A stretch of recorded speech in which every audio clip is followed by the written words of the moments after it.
Bom dia, pessoal. São 7 horas da manhã, mais um minutinho. Hoje é dia 3 de abril de 2025. Nós estamos iniciando mais uma edição do Desperta. E olha, hoje, um dia importante para o mundo, porque o mundo deveria ter acabado ontem, mas não acabou. Trump anunciou as suas sobretaxas.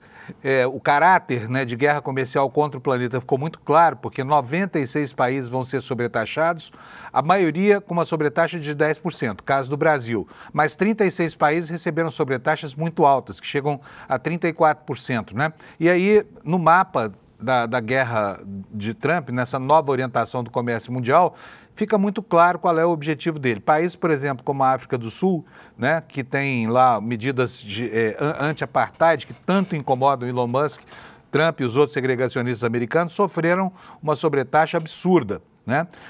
A China, por exemplo, vai pagar mais de 50% de sobretaxa sobre seus produtos, porque já havia a imposição de sobretaxas anteriores, agora há uma sobretaxa incidindo sobre os produtos importados da China pelos consumidores americanos.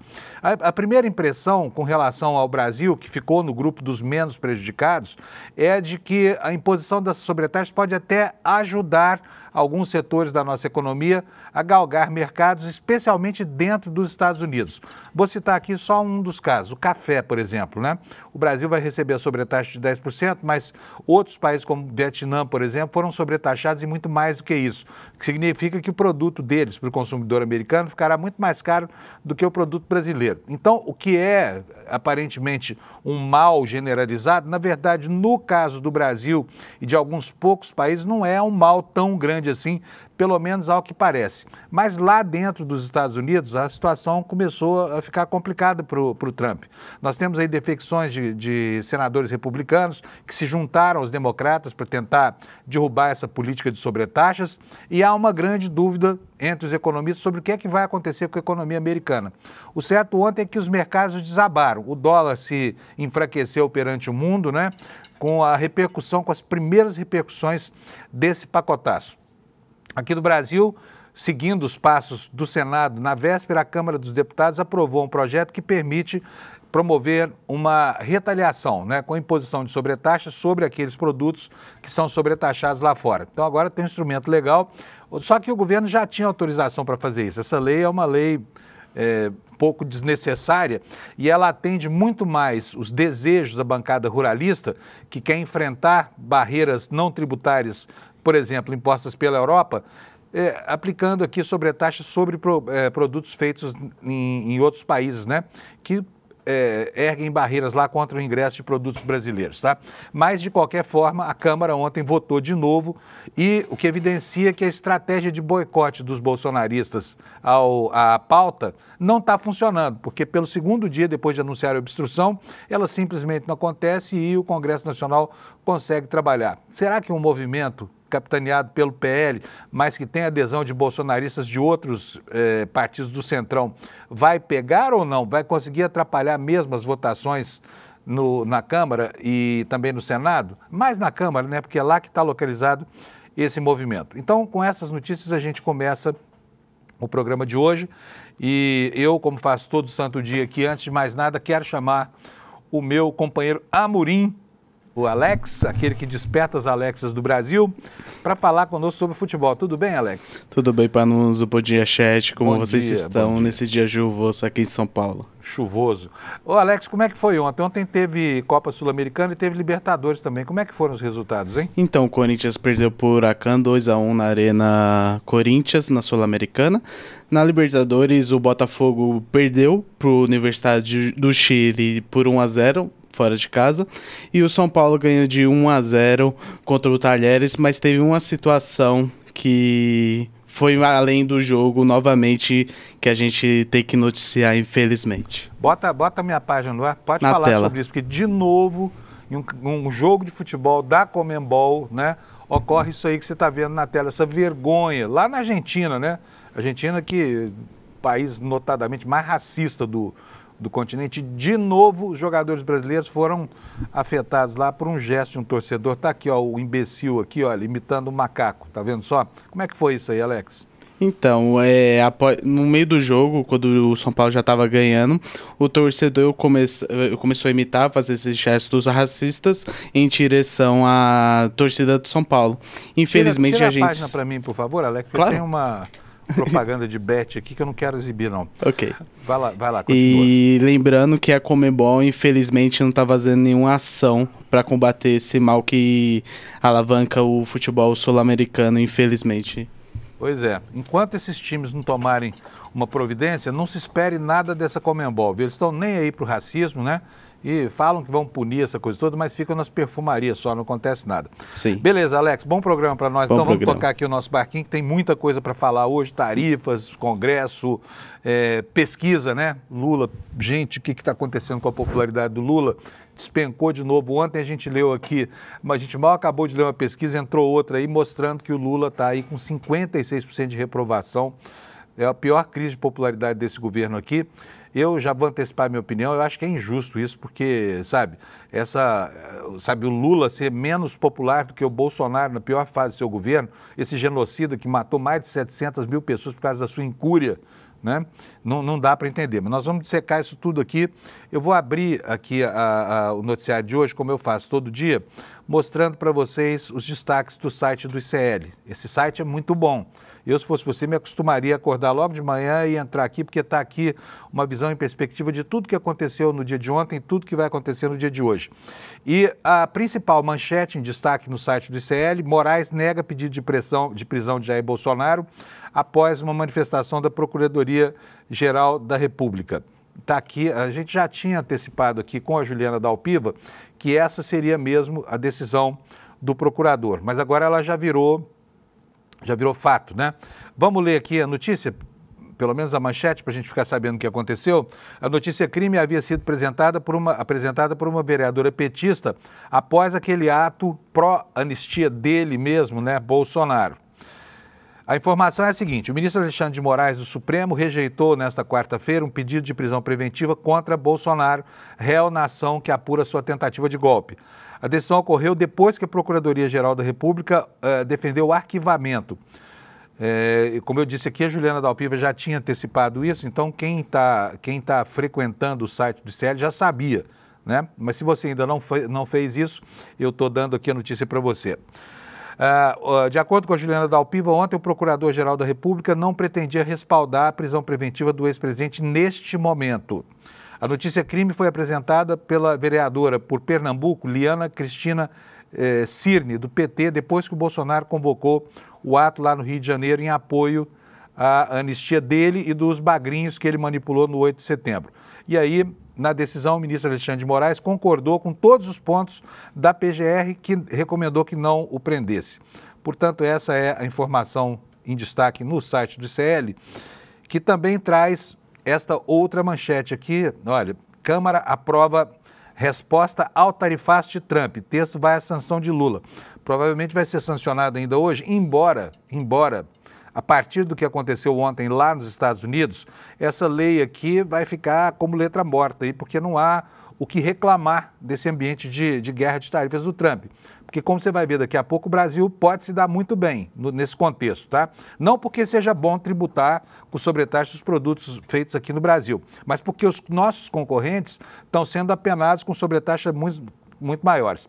Mas a importância dessa votação aqui é dada pela constatação de que o boicote, o bloqueio que o PL pretende fazer na pauta da Câmara, em benefício, né, para tentar empurrar lá a pauta da anistia, não está funcionando, porque pelo segundo dia consecutivo, né, desde, aliás, que o PL anunciou que ia entrar em obstrução, a Câmara não para de aprovar essas pautas aqui.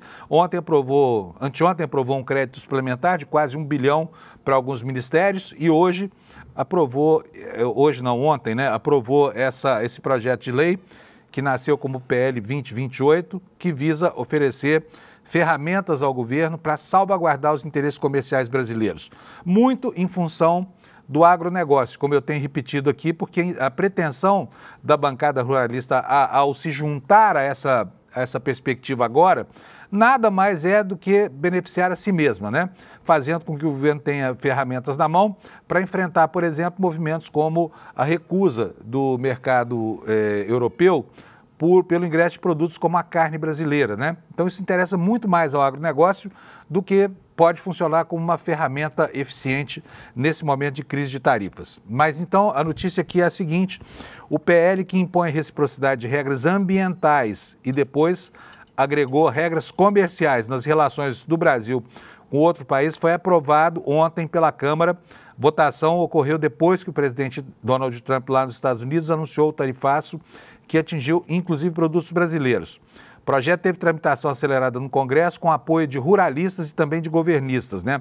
Num raro momento de comunhão aí entre essas duas forças antagônicas. Na Câmara, a votação foi simbólica. Agora o projeto vai para a sanção presidencial. Com o texto, o governo brasileiro poderá adotar medidas em resposta aos americanos. Já podia, na verdade, né? Como eu falei, o governo podia ter feito o que quisesse, o que bem entendesse em defesa dos interesses comerciais brasileiros, porque já havia legislação garantindo isso, né? Aqui um intertítulo dizendo que a aprovação uniu ruralistas e governistas, né? Nesse raro momento de comunhão. E a informação é a seguinte: o Partido Liberal de Jair Bolsonaro apresentou requerimentos para protelar o debate. No entanto, depois que o plenário conseguiu maioria para votar o texto, anunciou o apoio já na votação do requerimento de urgência. Portanto, o PL desistiu, né, do movimento de obstrução. E essa resposta brasileira a Trump, diz o texto, representa um momento raro em que parlamentares ruralistas, a maior bancada do Congresso, se alinharam ao governo Lula para impor uma resposta à taxação promovidas pelos Estados Unidos contra os produtos brasileiros. Está aqui a informação, então. A notícia por trás dessa informação importante é essa, de que o PL, pelo segundo dia, não conseguiu dar corpo ao seu movimento de obstrução lá em função de tentar forçar a inclusão do projeto de anistia na pauta da Câmara e fracassou aqui a obstrução, né? Vamos ver qual vai ser a desculpa amanhã para o que vai acontecer no dia de hoje, tá? Bom, vamos seguir aqui com o nosso noticiário. Antes de passar para as notícias, eu quero falar da meteorologia para vocês. Está chovendo em São Paulo, né? Tem uma grande área de chuva no Brasil hoje. Eu vou pedir para o Alex colocar na tela para mim o mapa do Instituto Nacional de Meteorologia. Quero aqui, primeiro, para a zona dos alertas. Então, tá aqui, olha, toda essa região aqui central do Brasil, né? Começa lá no Amapá, passa pelo Amazonas, Pará e desce até quase a fronteira do extremo sul brasileiro. Vai haver chuvas hoje, né? Mas serão chuvas que não causam muita preocupação, a não ser neste trecho aqui, olha, do litoral de São Paulo, praticamente apenas no litoral de São Paulo. Então, já está chovendo, pode chover ainda mais, né, durante o dia de hoje, trazendo os riscos que a gente conhece, desmoronamentos, deslizamentos, né, de áreas de risco, com necessidade de atenção dos serviços, dos serviços públicos para as populações vulneráveis. São os alertas do Instituto Nacional de Meteorologia. Vamos ver agora como é que fica a previsão do tempo. Aqui nesse mapa, vocês podem ver a prevalência das chuvas que estão assinaladas em verde, né? Só nessa região aqui mais central, olha, que inclui boa parte de Minas, Bahia e alguns estados do Nordeste, é que não vai chover hoje, tá bom? E as temperaturas serão as seguintes: Porto Alegre com 26 de máxima, muitas nuvens, Florianópolis 27, a mesma previsão, Curitiba, chuva isolada 27, São Paulo 31 graus, apesar das chuvas, calorão, Rio de Janeiro 35 graus, alô cariocas, tirem a camisa regata do armário, né? Vitória com 33 graus, Belo Horizonte com 30, Brasília com 29, Goiânia com 35 graus, Goiânia quente pra caramba, Campo Grande com 32, Cuiabá com 33, Palmas do Tocantins com 30 graus, Porto Velho 27, Rio Branco 33, Manaus, e olha, essa região aqui é a região que vai ter chuva pra caramba, hein? Manaus com 33, Boa Vista com 36, Macapá com 33, Belém com 33 de máxima também, São Luís, muitas nuvens, 31 graus e Fortaleza, 29 graus. Aí as capitais do Nordeste, todo santo dia a mesma coisa, temperaturas entre 30 e 31 graus, nuvens no céu, nada que atrapalhe muito uma ida à praia para fazer os exercícios depois que terminar a live aqui do ICL, do N1, né? Então essa é a condição da meteorologia ao longo do dia de hoje.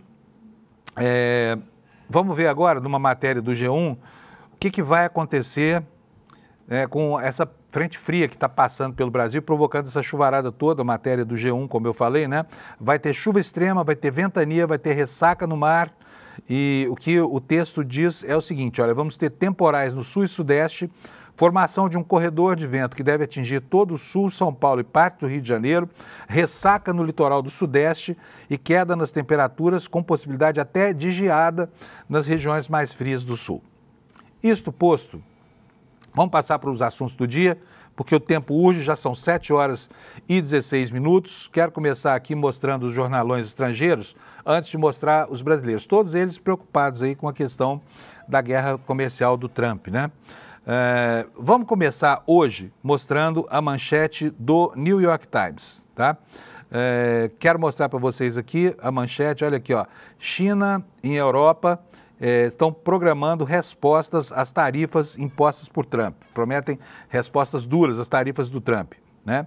E na manchete, nós vamos falar sobre isso daqui a pouquinho, mas nas manchetes secundárias dessa retranca, desse tema, tá aqui, olha, os mercados globais caem, enquanto os Estados Unidos miram os parceiros comerciais. Como eu disse agora há pouco, para você que chegou agora e não ouviu, são 96 países sofrendo as sobretaxas, né? 36 deles sobretaxas acima de 10% e todos os demais 66 sofrendo sobretaxas de 10%, caso do Brasil. São os menos prejudicados aqui e tem reações lá dentro dos Estados Unidos, tá? Tem reações lá dentro dos Estados Unidos. Vamos ver aqui o que está acontecendo. Olha, os aliados, 4 senadores republicanos pularam do barco do Trump e se aliaram a parlamentares democratas para derrubar essas tarifas, do Trump. Portanto, esse movimento de queda da popularidade, também de perda de substância política na sua base parlamentar, começa a afetar o governo Trump, né? Vamos ver aqui as manchetes do Washington Post. Põe na tela para mim, por favor, Alex. Olha aqui, ó. China promete contramedidas firmes. A China foi o país mais afetado pelas sobretaxas de Trump. Já vinha sofrendo sobretaxas, agora sofreu sobretaxas. A China promete contramedidas firmes às tarifas de Trump. E a União Europeia se diz pronta para responder. Portanto, os dois polos aos quais o Trump se opõe de maneira mais radical nesse movimento da guerra comercial, estão preparando respostas, né? O Washington Post diz que os aliados e os adversários estavam se recuperando da onda de tarifas de Trump, com alguns sinalizantes que estavam prontos para retaliar e outros ainda esperavam a concretização de negociações. É mais ou menos o que aconteceu aqui com o caso brasileiro, né? Em que o governo estava primeiro esperando ver o que ia acontecer para depois dizer em que medida iria reagir. O Washington Post tem um mapa interativo bem interessante. Depois, se você quiser ver isso na internet, você vai em washingtonpost.com, mas eu já vou mostrar para você, então vai perder completamente a graça. Esse aqui é o mundo a partir das tarifas estabelecidas pelo Trump. E os países marcados aí em roxo, marrom, que você vê, as cores mais fortes, são os países mais afetados, né? Como eu disse, são 96 no total. Na América do Sul, nós temos aqui, olha, a Guiana com uma tarifa de 38%, e a Guiana Francesa com 20% de tarifas, né? A Guiana Francesa, como se sabe, é uma extensão do território francês. Então, as tarifas que se aplicam na França se aplicam aqui também. Aliás, na Guiana, elas são maiores do que na França, tá bom? Na Europa, como um todo aqui, olha, você tem Espanha, França, Alemanha, enfim, toda a Europa Central, Áustria, né? A Polônia com 20% de tarifas, enfim, esses países todos sofrendo uma tarifa média de 20%, né? Na África, a Argélia vai pagar 30% de sobretaxa, a Líbia 31% e o Iraque 39%. O Cazaquistão, na Ásia, 27%, a China 34%, Paquistão e a Índia 29% e 26%, tarifas intermediárias, né? O Vietnã, nosso concorrente no mercado de café, foi tributado em 46%. 46%. Vai entender a lógica do Trump, né? E a Indonésia com 32%, 32% aqui para a Indonésia. Então é isso, olha, são países Madagascar, olha, 47%, né? Está marcado em preto aqui no mapa também. Depois a gente vai analisar cada um desses casos, mas como o que interessa aqui é o Brasil, a gente vai falar do Brasil. E eu fiz aqui uma análise do impacto que isso terá a partir da perspectiva brasileira, tá? Vou botar já na tela aqui para vocês, para a gente entender direitinho o que vai acontecer conosco e com os nossos concorrentes. Vou pedir para o Alex botar na tela para a gente. Olha aqui, esses são alguns dos países, alguns dos 96 que sofreram essas sobretaxas aqui. São, se você não consegue ler porque está assistindo no seu telefone celular, eu digo para você. China já foi sobretaxado com 34%, já sofria 20% de sobretaxa, ficou então com 54%. A União Europeia já vinha sendo tributada com 20%, mas o Trump aplicou mais 10%, então o total é 30%. O Japão passa a ser tributado com 34%, a Coreia do Sul com 35%, a Índia com 36%, Taiwan com 42%, o Vietnã com 56%. Como eu falei, 46%, mas já havia lá uma sobretaxa de 10%, então somando tudo, 56%. O Reino Unido passa de 10% para 20% a sobretaxa, o Brasil ficou em 20%, porque já havia uma sobretaxa de 10%, agora bota-se mais 10% aí, e assim caminha a humanidade. E o que vai acontecer com os produtos brasileiros? Pedir uma análise para o nosso analista ChatGPT, que aliás é muito eficiente, né? Depois que a gente manda o material correto para ele, ele consegue fazer uma análise positiva. E o que ele analisou aqui? Em 5 commodities brasileiras que eu estabeleci, a maior parte das possíveis reações é positiva para o mercado brasileiro. Acredite você ou não, vai ser bom para a gente. Por quê? Porque o café se beneficia das tarifas do Vietnã, o etanol tiveram a Índia, né, e a União Europeia penalizados, e aí um nicho sustentável cresce para o mercado brasileiro e a carne de soja, a Austrália perde competitividade, né? Com relação à soja, não há grandes diferenças, com a perspectiva de que a gente consiga galgar mais posições no mercado chinês. E o mercado das autopeças é positivo porque a China e o Japão, que são grandes produtores, foram muito beneficiados. Vamos ver o que acontece com cada um desses nichos aqui. Com relação ao café, os principais concorrentes são o Vietnã, a Colômbia e a Etiópia. O Brasil tarifado com 10%, o Vietnã com 56%, e Colômbia e Etiópia ainda não foram tarifadas, mas devem ser logo incluídas. O Brasil ganha mercado com o aumento absurdo da tarifa sobre o Vietnã, que é o nosso maior concorrente no café robusta. E como o Brasil lidera a produção do arábica, essa vantagem se soma ao diferencial da qualidade, né? Nichos premium aí, do mercado premium, que inclusive tem nos Estados Unidos um grande expoente. Com relação ao etanol brasileiro, quais são os principais concorrentes? Os Estados Unidos, a União Europeia e a Índia. O Brasil teve uma tarifa de 10%, a Índia teve uma de 36% e a União Europeia está com 30%. Então, o etanol da cana brasileira, que já é bastante produtivo, bastante competitivo por causa da produtividade e da eficiência da agricultura brasileira, ganha com isso, né? Os Estados Unidos taxaram fortemente os outros produtores, o Brasil ganha espaço, sobretudo em relação ao etanol sustentável, o combustível que a gente usa nas nossas bombas e que vende aí para fora para ser usado no mesmo sentido. No entanto, como os Estados Unidos são autossuficientes em etanol de milho, essa vantagem será apenas para o mercado de combustíveis premium nos Estados Unidos.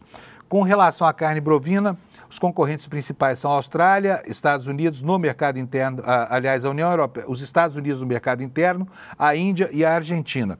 O Brasil recebeu tarifa de 10%, a Austrália de 20%, a Índia de 36%.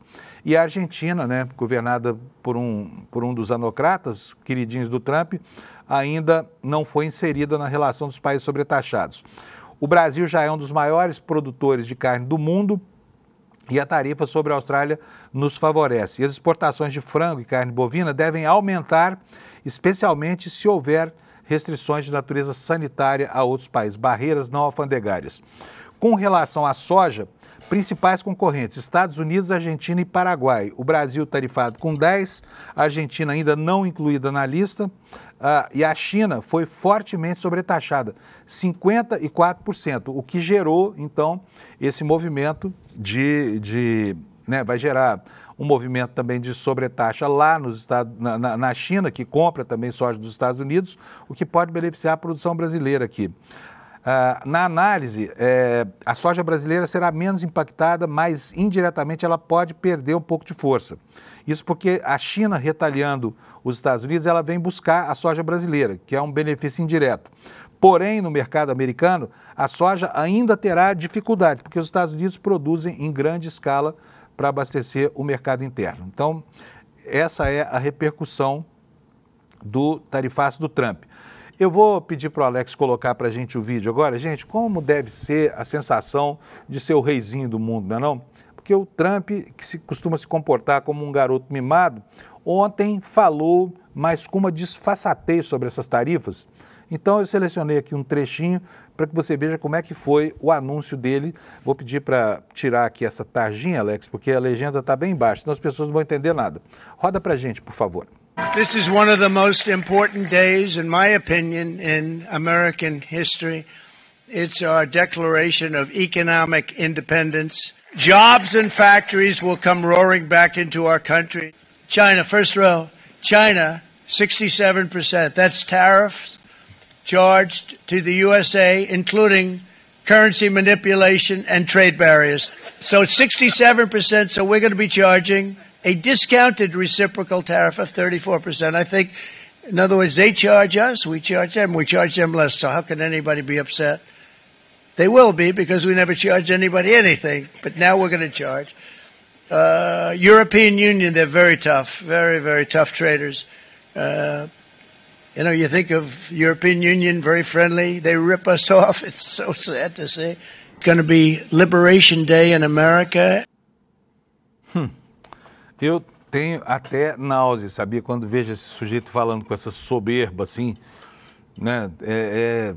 É muito ruim essa sensação de que o cara está lá cheio de poder, mas é um poder despótico, é um poder que massacra, um poder que humilha, né? E isso realmente me provoca ânsia de vômito aqui, desculpa aí a palavra aí na hora que você está tomando seu café da manhã, mas não provoca só a mim, tá? Provoca lá nos Estados Unidos também.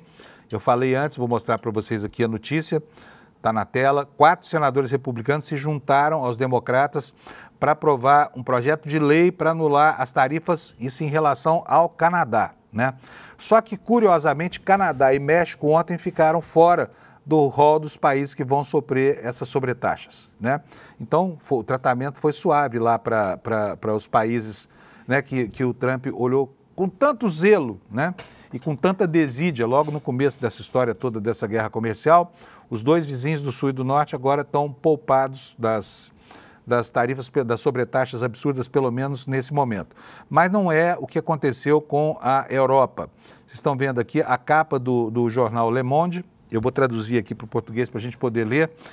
Taxas alfandegárias anunciadas por Donald Trump. Emmanuel Macron se reúne com representantes das indústrias afetadas hoje às 4 horas da tarde, né?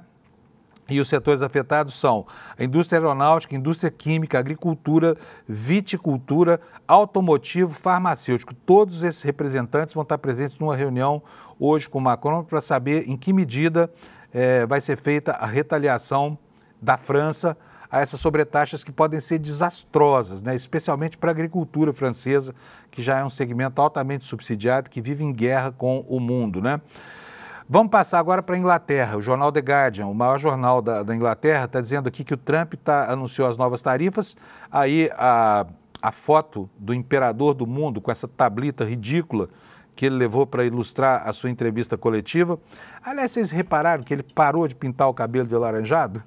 Está branquinho, está grisalho agora o Trump, né? E esse branco, enfim, contrasta com o alaranjado da pele, do bronzeamento artificial. Mas esse é um detalhe secundário. Não devia nem estar observando isso aqui agora, porque tem tanta informação importante que gastar tempo falando do cabelo do Trump, realmente, você tem razão de me criticar aí no chat. Vamos seguir aqui.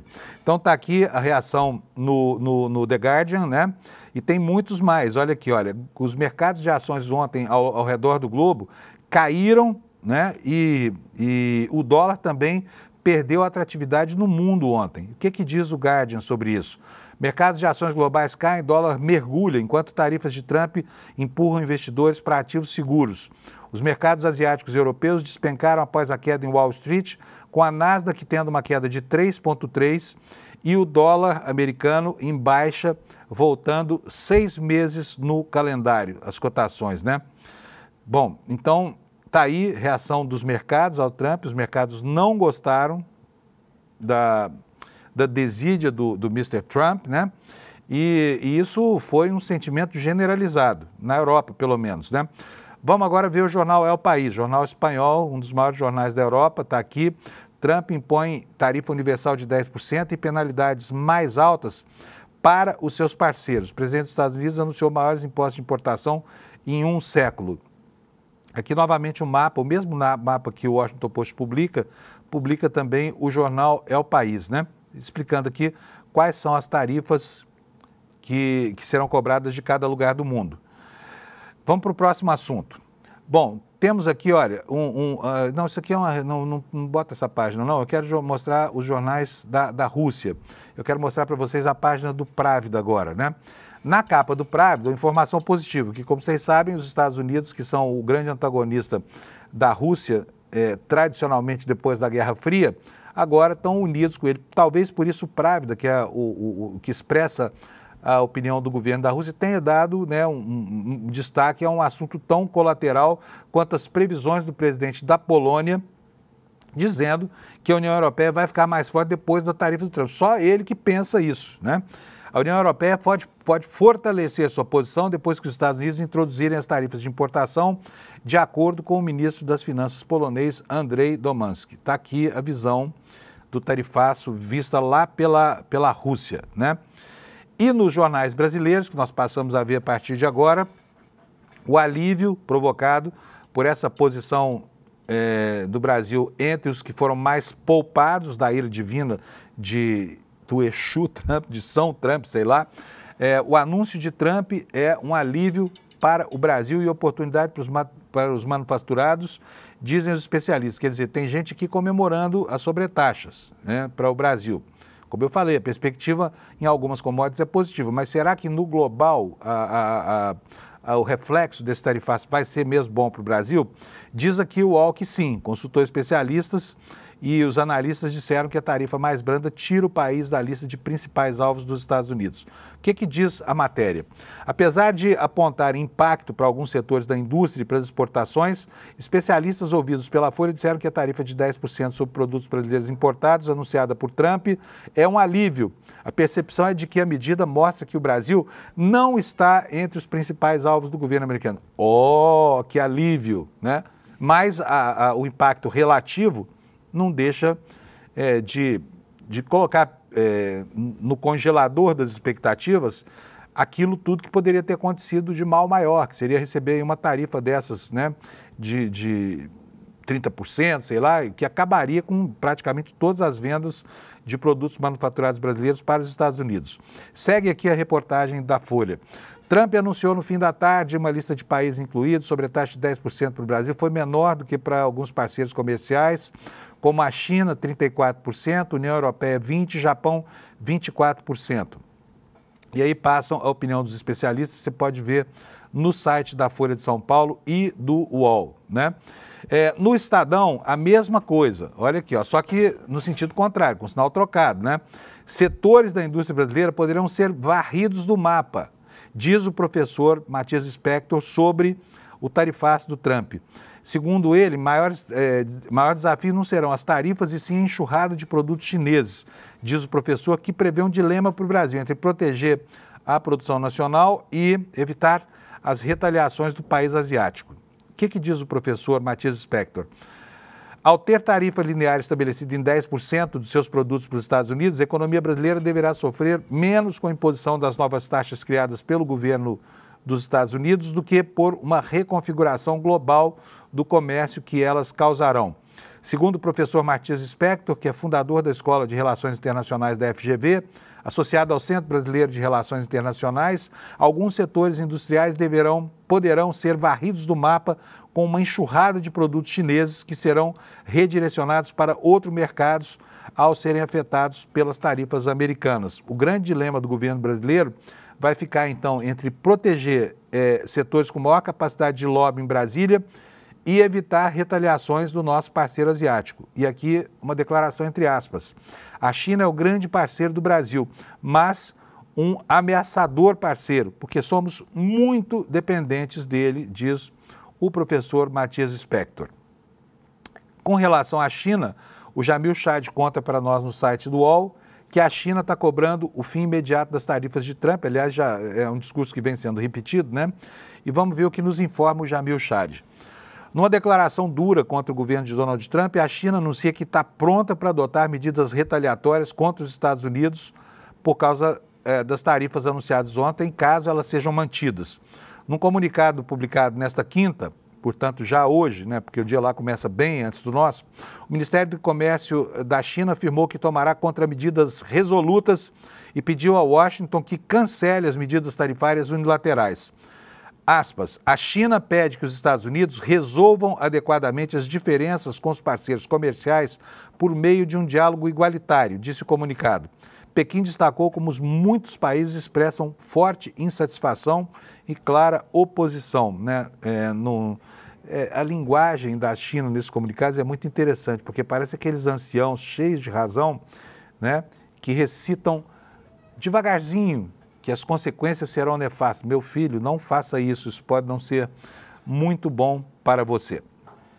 Então já vimos aqui a repercussão do pacote lá da guerra comercial de Trump. Vamos falar um pouco mais sobre a situação política do Brasil? Ontem, como eu disse, saiu a pesquisa Genial Quest, né? A pesquisa foi dura para o presidente Lula e hoje nós vamos dissecar um pouco aqui o que aconteceu, porque aqui já se começa a se vislumbrar com mais clareza o universo de 2026, né? Então eu peguei aqui no relatório do site da Quest, divulgado do site da Quest, alguns slides, porque a imprensa, quando publica aqui só o que é mais importante, o que é secundário e também muito importante, acaba ficando obscurecido.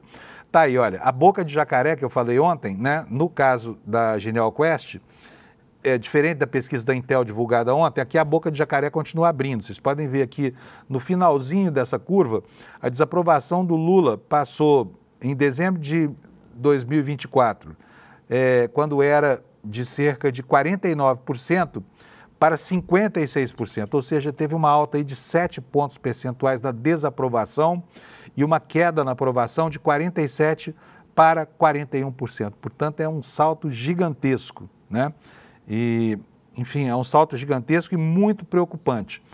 Apesar disso, apesar de todo o desgaste acumulado, a pesquisa também assegura que Lula bate todo mundo na eleição hoje. Quer dizer, o governo é desaprovado, mas o Lula ainda é visto como uma solução contra o Bolsonaro. Mas vamos continuar aqui, olha.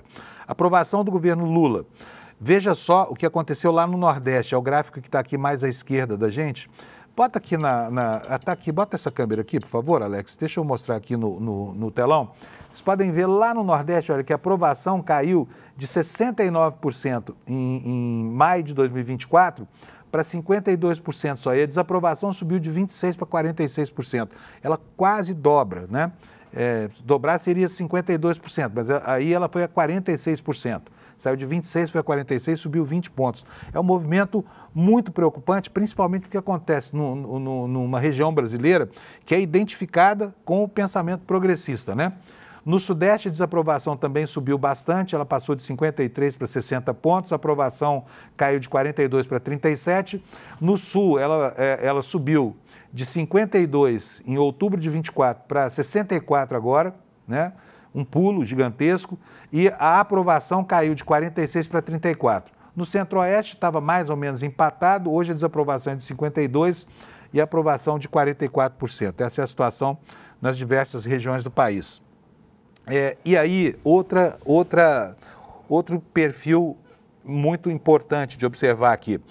Entre o público feminino, muito mais ajuizado, aliás, do que o público masculino, a desaprovação do Lula cresceu de maneira assustadora. A aprovação em dezembro passado era maior do que a desaprovação, mas agora inverteu a curva. Então nós temos aqui, olha, uma desaprovação de 53% entre mulheres e uma aprovação de 43%. E entre os homens, esse gráfico aqui, também havia aqui um empate, né, com um pequeno resultado desfavorável aqui em dezembro. Agora ela passou de 50 para 59, subiu 9 pontos a desaprovação, enquanto a aprovação passou de 50 para 39, caindo 11 pontos. Vamos ver agora, eu vou pular aqui as faixas etárias, porque o nosso tempo não é infinito, né? Por grau de instrução, Quem é que desaprova mais o governo Lula? Desaprova mais o governo Lula quem tem ensino médio completo ou superior incompleto, né? São 64% de desaprovação contra 33% de aprovação.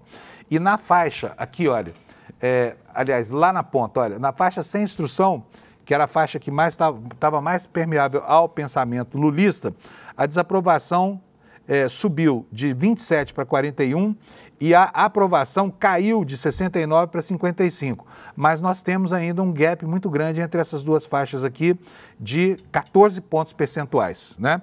Portanto, quem tem maior grau de instrução tende a votar menos no Lula. Com relação à faixa de renda, a gente sabe que na base da pirâmide social estava lá o grande apoio ao Lula, mas ele vem perdendo aceleradamente isso aqui, olha. Em julho de 2024, ele tinha 69% de aprovação, agora só tem 52%, uma queda de 17 pontos. E a desaprovação subiu de 26 para 45, 19 pontos a mais, né? E quem ganha mais no Brasil vota menos no Lula desde sempre. Tá aí, olha, a desaprovação entre quem tem mais de 5 salários mínimos, aqui, nesse gráfico aqui, olha, subiu de 59 para 64 e a aprovação caiu de 39 para 34%. Agora, nesse gráfico do meio, e aqui eu vou pedir para você botar aqui na câmera central para a gente poder mostrar isso. Nesse gráfico do meio, na faixa intermediária entre 2 e 5 salários mínimos, a desaprovação explodiu, passou de 50 para 61 e a aprovação desceu de 48 para 36 pontos. É justamente essa faixa aqui que o Lula pretende atingir com medidas como o projeto apresentado do imposto de renda, quem ganha até R$5 mil. Agora, a dúvida é, dá ainda tempo para reverter essa situação, né, que se agrava a despeito da mudança que foi feita no campo da comunicação? Aqui o gráfico próximo, você vai ver a aprovação e desaprovação entre os dois públicos distintos, os católicos e os evangélicos. Até aqui, os católicos apoiavam Lula massivamente, né? Em julho do ano passado, 60% dos católicos aprovavam Lula e só 37% desaprovavam. Agora empatou, fechou a curva. E a desaprovação chegou a 49%, com a aprovação tendo sido reduzida a 49 pontos. Mas entre os evangélicos, nesse gráfico aí mais à direita, você pode ver que o Lula sempre teve dificuldade, só que agora tem mais dificuldade do que nunca. Em fevereiro do ano passado, ele tinha 62% de desaprovação, agora tem 67%. E a aprovação, que era de 35%, caiu para 29%. Então, muito difícil a situação do Lula, né? Com relação à avaliação do governo Lula, aqui está a boca de jacaré de novo no mapa, olha, está aí. O Lula, no seu melhor período, em agosto de 2023, tinha 42% de aprovação contra só 24% de desaprovação. Vocês podem ver que esse ponto ali, no comecinho da linha, né, a linha azul estava lá em cima e a linha vermelha estava lá embaixo. Agora, inverteu tudo, né? A avaliação negativa chegou a 41 pontos, praticamente empatando com a positiva lá para trás, que era de 42, e a avaliação negativa chega a 27, a avaliação negativa chega a 41 e a avaliação positiva desceu a 27%, né? 27% apenas. Vamos tocar aqui para o próximo slide, comparando Lula com Lula. Aqui é Lula com Lula. Comparando os dois primeiros mandatos, esse governo Lula está, na avaliação de 53% dos entrevistados, pior do que os anteriores. E na avaliação só de 20%, melhor do que os anteriores. Olha, em relação ao governo Bolsonaro, né? O governo Lula vinha disparado na frente do Bolsonaro aí, chegou a ter 51% contra 36% de consideração de pessoas que o consideravam melhor do que o governo do ex-presidente anterior. E, então, chegamos a ter 51 para o Lula contra 36 do Bolsonaro. Hoje, inverteu a curva. Nós temos 43% das pessoas que acham que o Lula está pior do que o Bolsonaro e só 39% que acham que está melhor. Em todo caso, é bom considerar que a margem de erro dessa pesquisa aqui é de 4 pontos percentuais. Então, uma diferença de até 8 pontos não significa que há um empate verdadeiro, né? Nos próximos 2 anos, Lula deve fazer um governo igual ou diferente. Está aqui expressa a vontade de 81%, ou seja, quase todo mundo no Brasil, de que Lula tem que fazer um governo diferente no tempo que lhe resta. Só 15% estão satisfeitos com o governo atual e acham que ele deve se manter nessa toada mesmo, né? Com relação ao campo das intenções, né? Hoje, a maior parte das pessoas já nem acredita mais que Lula é bem intencionado. 47% acham que ele não é bem intencionado e 44% dizem que sim, ele é bem intencionado. Essa curva aqui também desceu, olha, de 55 pontos de pessoas que acreditavam que Lula era bem intencionado e 37 pontos de pessoas que achavam que ele não era bem intencionado para a situação de hoje, né? Então, é muito difícil.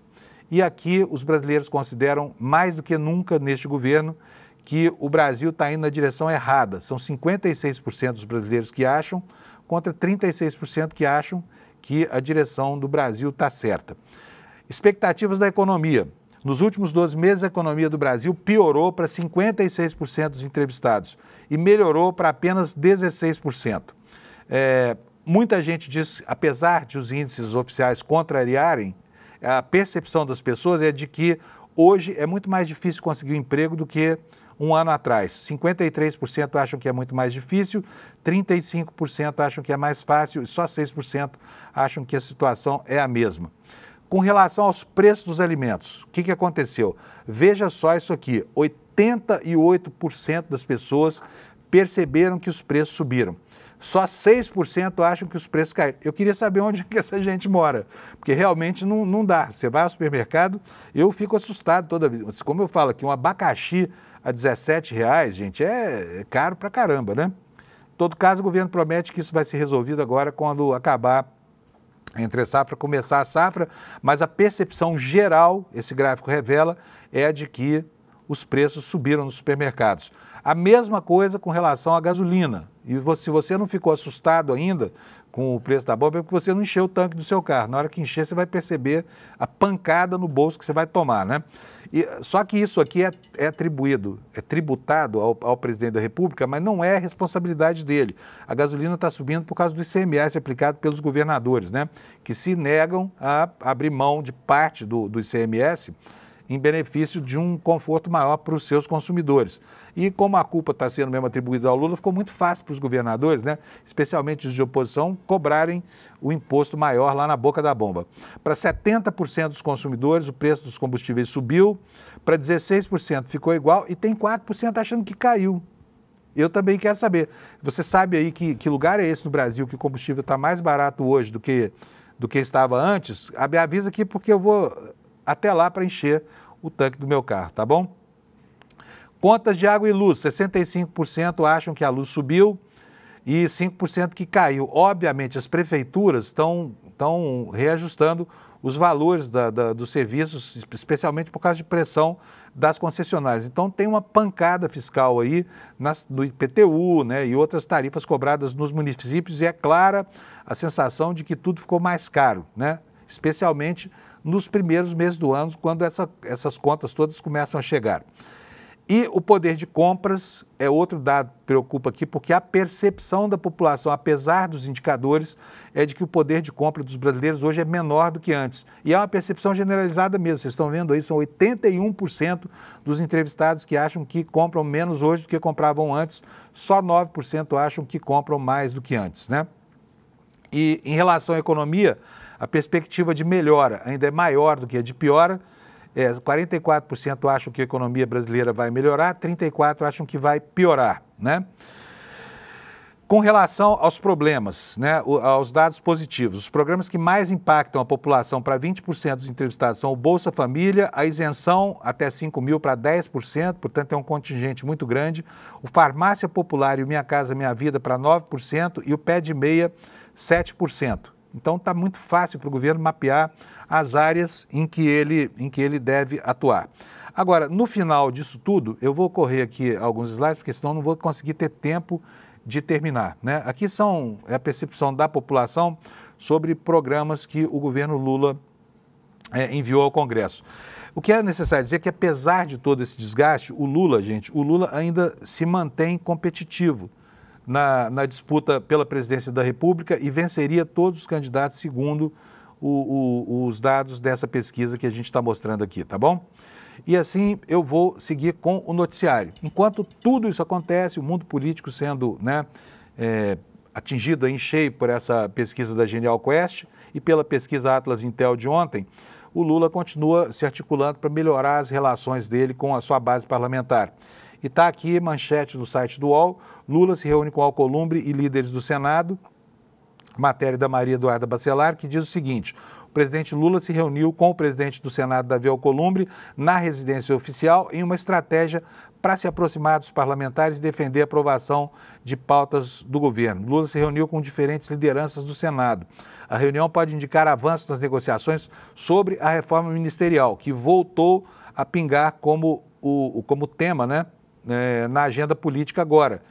Os próprios políticos do Centrão, eles estavam já desanimados com a perspectiva de acontecer essa reforma ministerial, porque eles querem nacos maiores de poder, mas o Lula não respondeu. Houve aquele primeiro movimento no Ministério da Saúde, na condução da Gleisi Hoffmann e na recondução do Alexandre Padilha para ocupar o lugar da ministra Nise, e parou por aí. Mas agora a voracidade deles é grande e o Lula, que é um negociador, sabe que precisa fazer alguma coisa, porque sem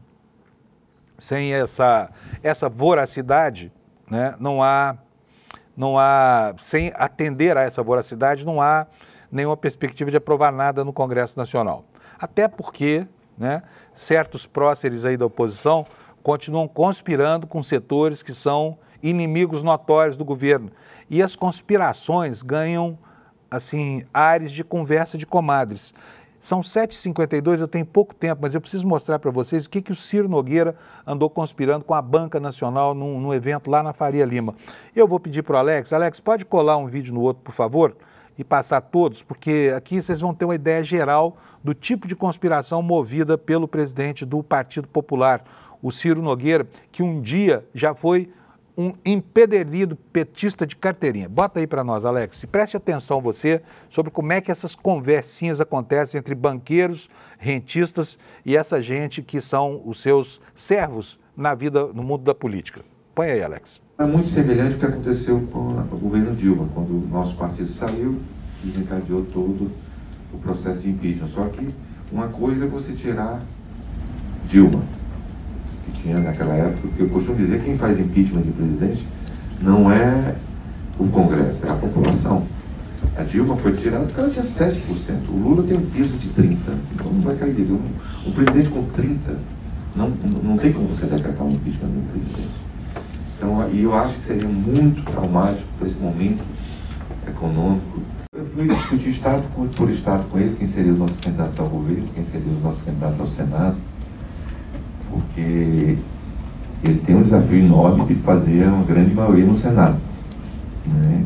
Mas para isso ele não pode eleger só bolsonaristas. Cheguei, presidente, o senhor quer eleger mais de 40 senadores? Não quero, então vamos fazer o seguinte, vamos colocar nos estados um PO e um aliado. O que é PO, Ciro? PO é o polo de origem, presidente. O de origem que eu chamo é a Michele, é o Flávio, o Eduardo. Eu digo, aliado sou eu. Né? Não sou Bolsonaro, não sou bolsonarista. O que consta quais são os pilares dessa proposta? Aqui está todo mundo taxado nos acima dos 50 mil, então não tem uma redação... como um parlamentar votar contra a isenção para quem ganha 5 mil reais. Não tem como. Nós temos que ver a questão da compensação. Essa é a modificação, a proposta que nós vamos fazer. Agora não vai ser tentado. certeza que ele não vai sair da vida pública depois de uma trajetória de tantas vitórias com uma derrota em que ele tem possibilidade de perder até no próprio Nordeste. Então, acho que é irreversível a questão da popularidade dele. Acho. Eu faço pesquisas qualitativas e as pessoas não veem mais capacidade do Lula de transmitir otimismo, esperança na vida delas. Não tem mais essa capacidade. Isso está muito claro. Inclusive, não falo nem do resto do país, mas inclusive no Nordeste. Veja, as pessoas já estão um efeito um pouco Biden. As pessoas não têm mais expectativa desse atual governo. É um governo velho, né? Quanto mais o Lula enfraquecer, mais difícil o Tarcísio tem de ser candidato, na minha visão. Esse cenário que a gente tem.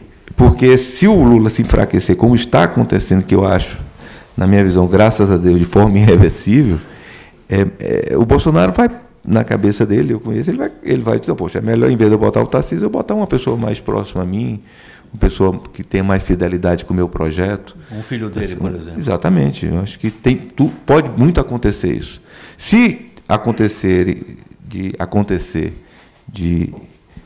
dele ser condenado ou ser preso, aí não, aí já acabou. Aí vai ser um filho e aí ele elege quem ele quiser, no meu ponto de vista. Agora, por favor, principalmente aqui na Faria Lima, que todo mundo é Tarcísio, não vão trabalhar para o Lula não cair tanto para dificultar a nossa vida. Vocês viram aí como é que é, né, a história. Isso é um diagnóstico feito para banqueiros desse país aqui, reunidos num evento privado, né? Esse evento foi produzido pela Legend Investimentos. Aconteceu na segunda-feira, no auditório do BTG, quando o Ciro Nogueira se encontrou com essa galera toda aí. Gente, agora, o que está acontecendo lá no mundo do bolsonarismo, né? A perspectiva da prisão é inquestionável. O Bolsonaro está inelegível. Muito provavelmente, esse cenário descrito pelo Ciro não vai acontecer, de Bolsonaro disputar a eleição. Mas será que o governador atual de São Paulo vai trocar a perspectiva de reeleição por, até hoje, uma derrota certa na eleição presidencial? Né? Especialmente com o líder preso, porque Bolsonaro vai ser preso. Não há o que fazer, a não ser que ele fuja do Brasil, ele vai ser condenado e vai ser preso, e isso vai acontecer antes das eleições. Qual o reflexo que isso terá na composição do ambiente eleitoral? O Bolsonaro, por enquanto, está preocupado com a própria situação dele, ele tem medo de prisão, tanto que tem aí, olha, no site do Brasil de Fato, essa manchete aí que você vai ver, Bolsonaro admite medo de prisão porque a possibilidade existe. Então, os ânimos por lá não estão bons, né? O ex-presidente Jair Bolsonaro admitiu nesta quarta-feira ontem que pode ser preso por envolvimento na tentativa de golpe, né? Ele diz o seguinte, ó, a possibilidade da condenação existe, apesar de ele insistir que é inocente sem explicar como que ele é inocente, né? Ele disse o seguinte, ó, estou aqui no Brasil, mas é lógico que se você não fica tranquilo com uma questão como essa, ninguém quer perder a liberdade. Reforçando aí, né, os argumentos que dizem que ele vai se mandar do Brasil. E ele já tem dado muitas pistas de que isso vai acontecer, sendo que a mais eloquente delas foi o envio do filho, Eduardo, para fazer, às vezes, de embaixador do golpe lá nos Estados Unidos, né, nessa mobilização do movimento de extrema-direita, né? Gente, olha, outra coisa, você vai se preparando, porque a gente está falando sobre esses negócios que acontecem no mercado financeiro, vocês viram que o BRB está pegando uma parte, supostamente uma parte ruim do Banco Marca, separando essa parte para que os contribuintes de Brasília fiquem lá com prejuízo, e a parte boa, que são títulos que vencem agora, títulos de curto prazo, investimentos em empresas que tinham situação ruim, mas que vão render lucro para a operação do banco, tudo isso vai ficar para a banca privada, né?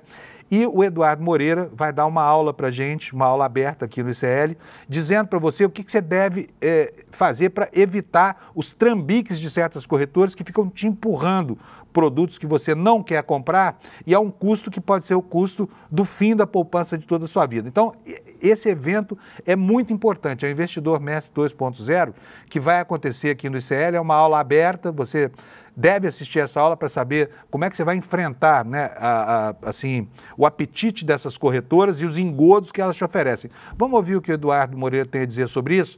E olha, anota logo esse endereço que você vai querer fazer a sua inscrição para assistir essa aula.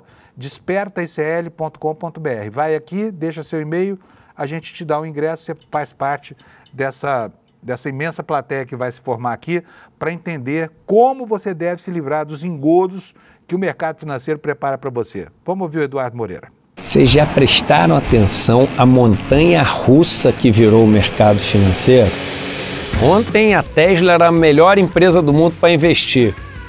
Hoje ela desmoronou de preço.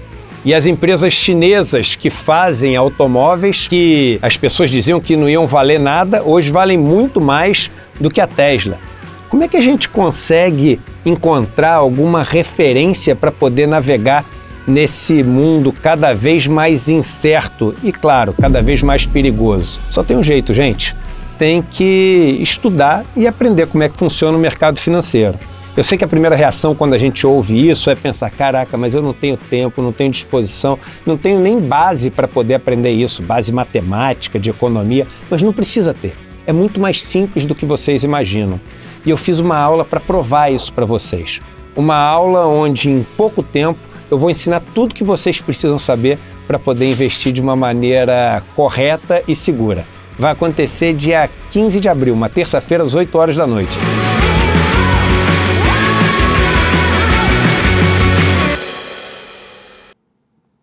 Então, dia 15, não se esqueça, essa aula aberta é super importante para que você oriente bem os seus investimentos, para que você salve a sua poupança de vida. Porque quando você faz um investimento ruim, induzido por um corretor ou uma corretora ruim, você perde dinheiro, e perde muito dinheiro investindo em derivativos que, enfim, corroem todo o seu capital, tá? Aula aberta para todo mundo, não precisa ser apoiador do ICL, não precisa nada. Despertaicl.com.br. Quando você faz a sua inscrição aqui, você leva de brinde a edição de amanhã do Desperta, tá? Porque é isso que nos mantém trabalhando aqui, é isso que paga o meu salário, que paga o salário do Alex, de todo mundo que trabalha nessa grande obra chamada ICL Notícias, tá bom, gente? Olha, tenha um ótimo dia, assista agora o N1 que vem aí e fique conosco ao longo de toda a manhã, porque o que não falta aqui é informação. Um abraço para vocês, obrigado pela audiência e até amanhã. Recorde, o maior de todos os tempos. Infelizmente, a notícia é ruim. Nunca deram tantos golpes financeiros como as pessoas estão dando agora. Com o avanço da inteligência artificial, isso tende a ficar cada vez pior. Alguns dos maiores bancos e corretoras do Brasil também estão sendo processados por venderem coisas que prejudicam os investidores sem explicar para eles os riscos que eles estão correndo. Só tem uma maneira de se defender disso: aprendendo como funciona o mundo dos investimentos. O problema é que quando as pessoas ensinam isso, ensinam de uma maneira complicada, difícil, chata, e aí só tem uma maneira de você resolver isso. É fazer a aula que eu preparei para vocês no dia 15 de abril, uma terça-feira, às 8 horas da noite. Tudo que você precisa saber para investir. Uma aula rápida, divertida e prática. Todo mundo na sua casa vai entender aquilo que achou que nunca entenderia sobre investimentos. Mas melhor do que isso, vai conseguir colocar em prática. Não perde essa aula, não. A próxima notícia boa é a seguinte: é de graça participar. Clica aqui no botão e você em poucos segundos vai estar inscrito nessa aula. Dia 15 a gente se vê.